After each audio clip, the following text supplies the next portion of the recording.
All right, good morning. So, today we will study discrete probability spaces. Okay. So, these are the easiest and nicest kind of probability spaces to work with. Okay. They are very simple, and I think most of you would already know what I am going to say, right. These are the simplest and nicest kind of probability spaces to work with. This corresponds to the case where omega, the sample space, is countable, okay, either finite or countably infinite. Okay. So, here this corresponds to omega is countable, and when omega is countable, we can always take f is equal to 2 power omega.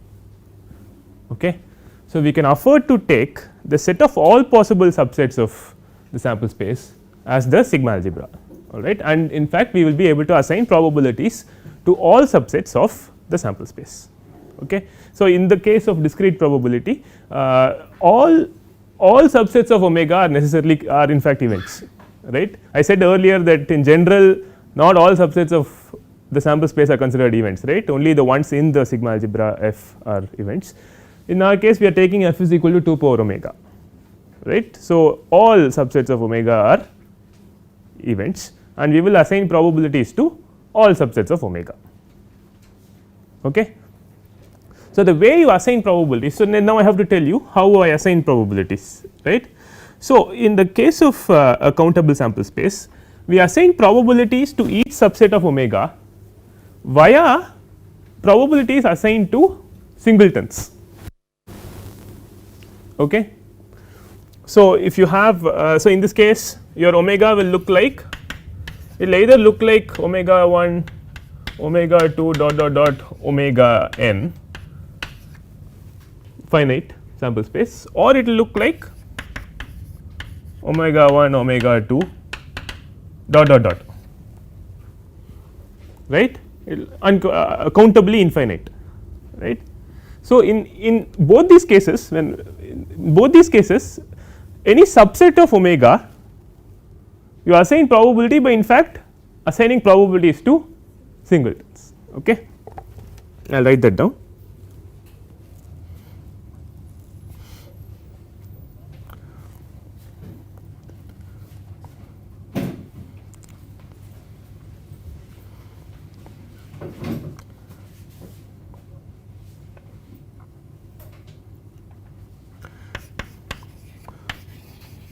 The probability of each A, which is a subset of omega, is defined in terms of the probabilities P of omega I or whatever, no, let me just call it P of omega of the singletons.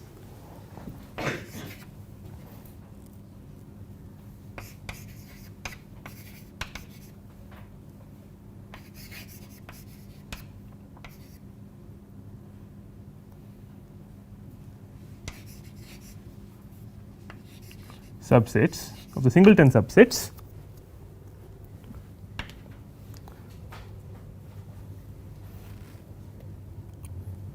and probability of A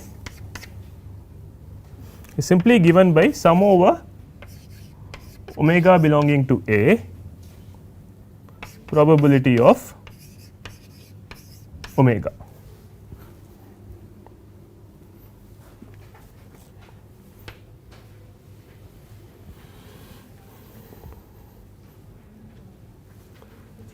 So, this should also be satisfied, right. So, probability of this assignment should satisfy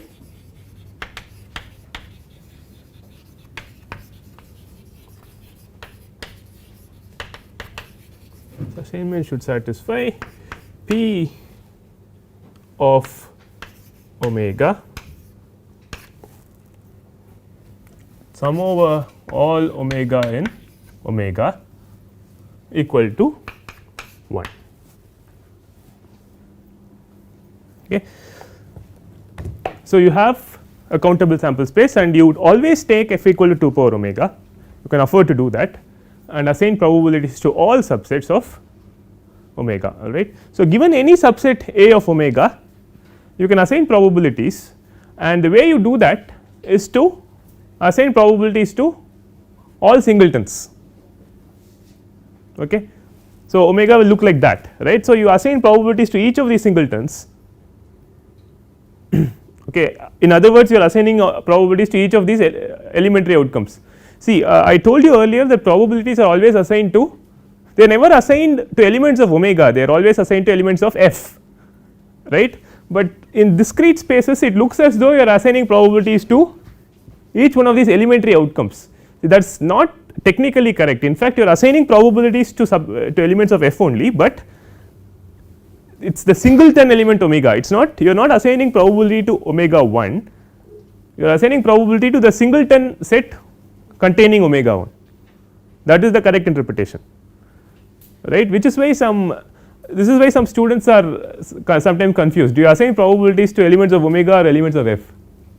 You always assign probabilities to elements of f, right. In this specific case of discrete probability spaces, it looks as though you are assigning probabilities to elements of omega.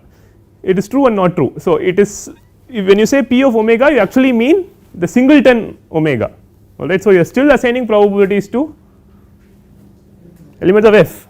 Okay. So, sometimes you abuse notation by, so technically you should write a curly brace here to denote the fact that it is a set, singleton set, right, but then you start abusing notation and forget this curly braces. So, even when I write p of omega without the curly braces, I do mean that it is a singleton set, it is not the element of omega that I am talking about, it is the element of f I am talking about. Okay. And given any subset A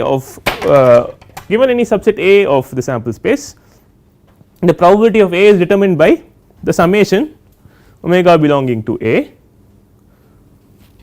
and just add up those probabilities, because A can be written as a union of the singletons and it is a countable union. So, you have to have the singletons are disjoint. So, you have to have countable additivity satisfied. So, P of A is equal to the sum of the probabilities of the elements in that A, right. So, if you have something like this, if your A simply consists of omega 2 and omega 3, probability of A will be probability of omega 2 plus probability of omega 3, that is it. Again, by probability of omega 2 I mean the singleton omega 2, right, it is not the element omega 2. Is this clear? Finally, I must have that the probabilities that I assign must sum to 1, because after all this is nothing but again countable additivity, right, because if you take union of all the singletons, right. So, actually this is nothing but probability of union, see the sample space itself is a union of singletons, countable union of singletons, after all this omega is countable, right. So, these are disjoint. So, it should become that sum, right. So, and this is equal to 1 we know, right, because this is nothing but the sample space itself, right. So, this should be satisfied, right. So, that is all there is to it. So, in 10 minutes you can finish saying what is a discrete sample space. You just take f is equal to 2 power omega and you assign probabilities to each subset of omega by in fact assigning probabilities to each singleton, and if you are looking at some non singleton subset A, the probability of A is determined by adding up all the probabilities of each of the singletons in that A, correct. You should only take care that the sum of all these probabilities that you assign to singletons must be 1, right, and any such probability space omega comma 2 power omega comma p which satisfy all this is a discrete probability space, it is a valid discrete probability space. Okay. Any questions? Sir, is it necessary f should be 2 power omega in this? It is not necessary. See, the question is it is it necessary that f is equal to 2 power omega, right. See, the thing is, whenever possible you would like to keep all your subsets of omega, right. Why do you want to throw away something, right.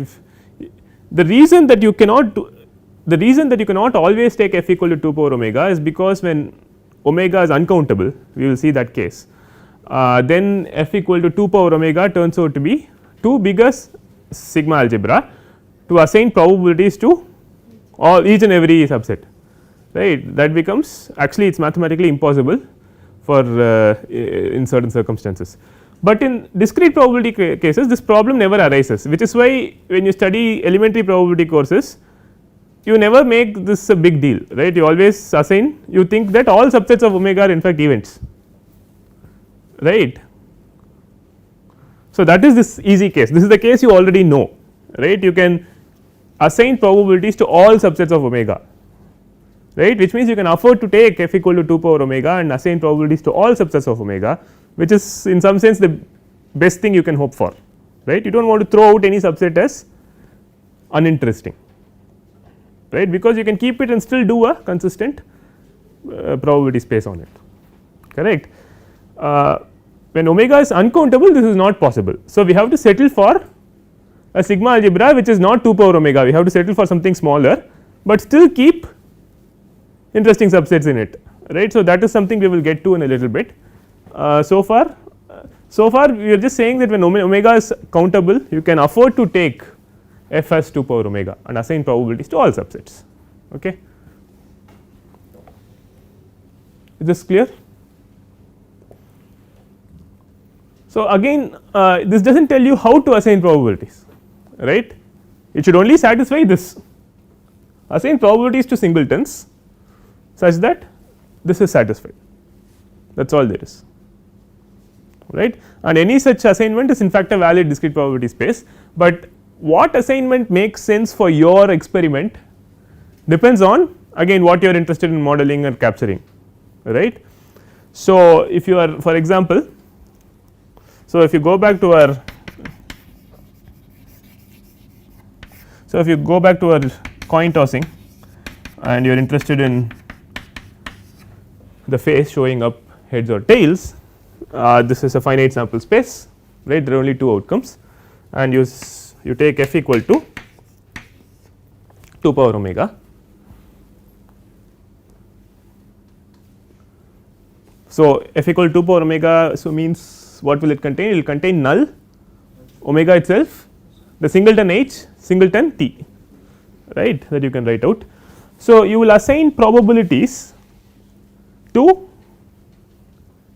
each of the singletons h and t, and you have to make it such that, so you want to assign probability of singleton h and probability of singleton t such that they sum to 1, right. Any such assignment is a valid assignment. So, you can take so probability of h, right. So, that is like my probability of little omega here, right. So, this you can take it to be some p where and probability of tail must be 1 minus p, okay. This p can be anything between 0 and 1. Okay, any such assignment is a valid probability space. Now, probability it does not tell you what this little p should be, right, and nothing of what we have done says what this little p should be, that should be governed by your practical experience or whatever, you know. So, if you suspect that your coin that you are tossing is a fair coin and it shows up roughly half the times as heads, you should put p equal to little p equal to half. If you suspect that your coin is slightly biased towards being a head, you should put p is something greater than a half, right. So, that is something governed by what you think, what you are interested in and what you think the coin is likely to do, you know. So, this is not, so probability theory does not tell you what the probability of a coin turning up head is, it does not, okay. So, that is something you have to supply to the theory, but once you supply that to the theory, it will the theory helps you calculate other probabilities of other complicated events, right. It will, so it will be able to tell you if you toss a coin 1000 times what is the probability of getting 600 heads, Okay, those things you can calculate once you make the assignment, but you have to make the assignment in the first place. Is that clear? So, it is your responsibility to determine this little p. If you think it is a fair coin, you will put p equal to half.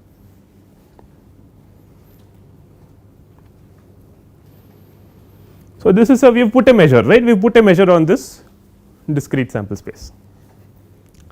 And a more, I mean a little more complicated example will be to take an n phase die 1 2 3 n, again f is equal to 2 power omega, and you can put probability of I equal to pi, any pi you want such that sum over pi is 1, right, that is like an n phase die, and if it is a fair n phase die you will take pi equal to 1 over n, right, if it is an n phase die and if you think it is fair you will put 1 over n, if it is not fair you will put something else, but you have to sum to 1, right. So, let me give you some more. So, let us look at another example. What do I have here? Let us look at a countably infinite sample space omega equal to n. Okay. So, that looks like that, right. Again I will take blindly, I will take f is equal to 2 power omega, right, whenever omega is countable I will take f equal to 2 power omega. Okay. So, now I have to assign probabilities to all subsets of natural numbers. Remember there is an uncountable infinity of this f has uncountably infinite number of subsets, but it does not matter, I am saying that omega should be countable, that is all, f can be uncountable, does not matter, right. So, in this case I want to assign some probabilities. So, what will I do? I will assign probabilities to singletons, right. What are the singletons here? So, the natural numbers themselves, right. So, to each natural number k, assign p k for each k equals 1 2 dot dot dot such that sum over k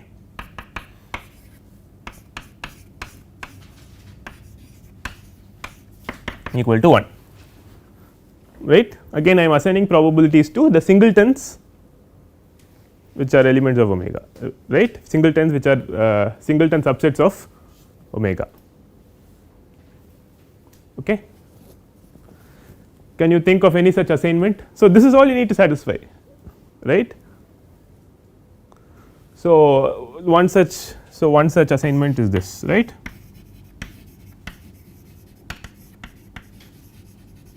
You can put probability of k equals 1 over 2 power k for k equals 1 2 dot dot dot, right. So, probability of 1 will be half, probability of 2 will be 1 by 4 and so on, right. You can verify that this sums to 1, right, this is a geometric series that sums to 1. This is an example of a valid probability measure on the natural numbers. Okay.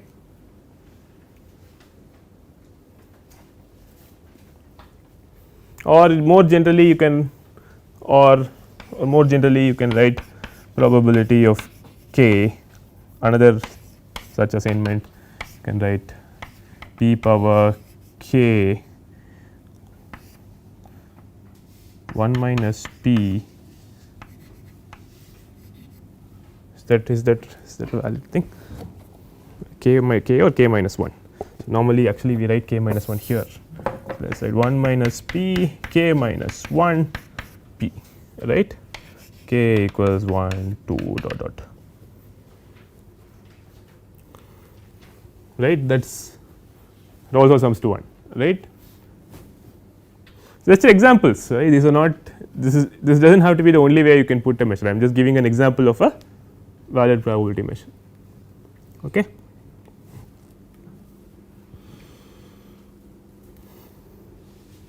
So, these are valid measures on natural numbers. This measure is called a geometric measure, okay, on natural numbers.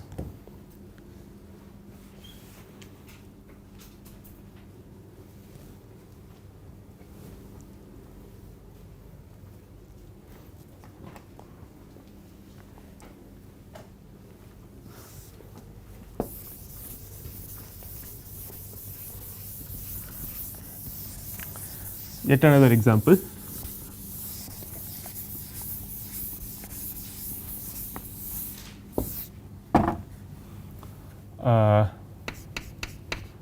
You take omega equal to whole numbers, okay, and again your f is whole numbers are countable, right. So, then you take omega equal to f is equal to 2 power omega and you put the following measure. So, you have to now assign probabilities to all singleton subsets of omega, which means you have to assign probabilities to all whole numbers, right.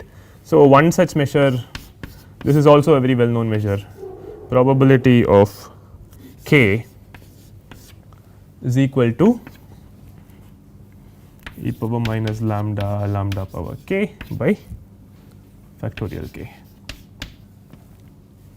This is for k is equal to 0, 1, 2 dot dot dot, and lambda is something that is a fixed positive parameter.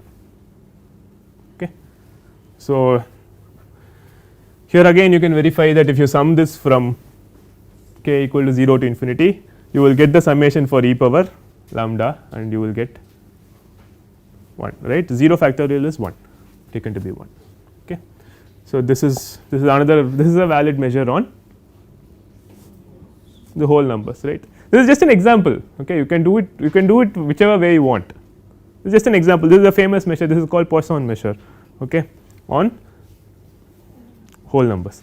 So, remember, so I am just putting measures on these sets, these sample spaces, omega comma 2 power omega is my measurable space here, and I am putting some measure on it, right, that is all. So, and if you want to compute the probabilities of, let us say under this measure, if you want to compute the probabilities of all, let us say prime numbers, what will you do?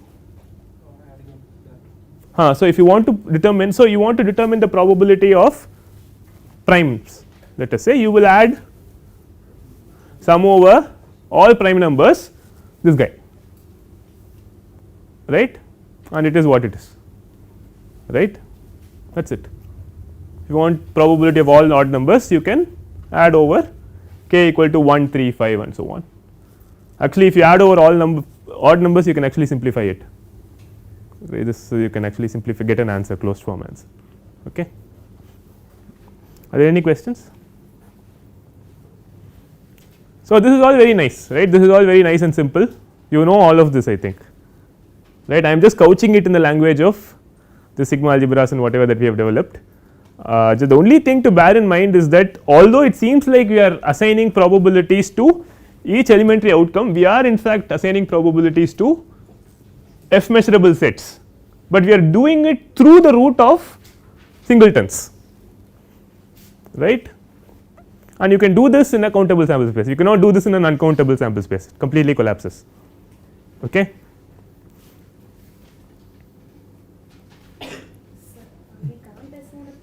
Probability measured to the set of all prime numbers, no sir? No, it is no. See, you have assigned. So, if you are looking at the prob in this case, or generally, in this case, so probability of primes, right? This primes, right? Let me call it primes, right? The subset of whole numbers which are primes. So, you will simply sum over k all that, and you will not get a closed form answer, but it is what it is. Even if we do not get a closed form answer also, then also it is defined. It is defined. No, see this summation is, see this is a monotonically increasing sequence and it is bounded above by 1. So, it has to converge, that number may not have a closed form answer. See, this closed form business is overrated, right? I mean, why is e power minus lambda closed form and something else not closed form, right? It is just our own perception on what we think are elementary functions, right? That is no big deal, right? If you submit, you get some answer, you can always do it in a computer to whatever precision you want, and this is mathematically, this is a convergent series. So, this is a monotonically increasing sequence, right? If each term is non negative. So, the summation is increasing and it is bounded above. So, it has to converge to something, right. Say that it will converge below 1. That it will converge to 1, or you see in this case it cannot converge to 1 because you are leaving out elements of positive probability. How it is less than 1, how we can assure? Because it is a sum, countable sum. This is a sum over, this is a sum, and this sum as you add more and more terms it is monotonically increasing and it is bounded above by 1. So, it has to converge to something, right. It has to converge to something. In this case it has to converge to something strictly less than 1 because I mean there are non prime numbers which have positive probability, right. It is some real number, that is all you care, does not matter that you cannot simplify it, right. If you are summing over odd numbers you can actually simplify it if it gives you any comfort, but it is conceptually the same thing, okay.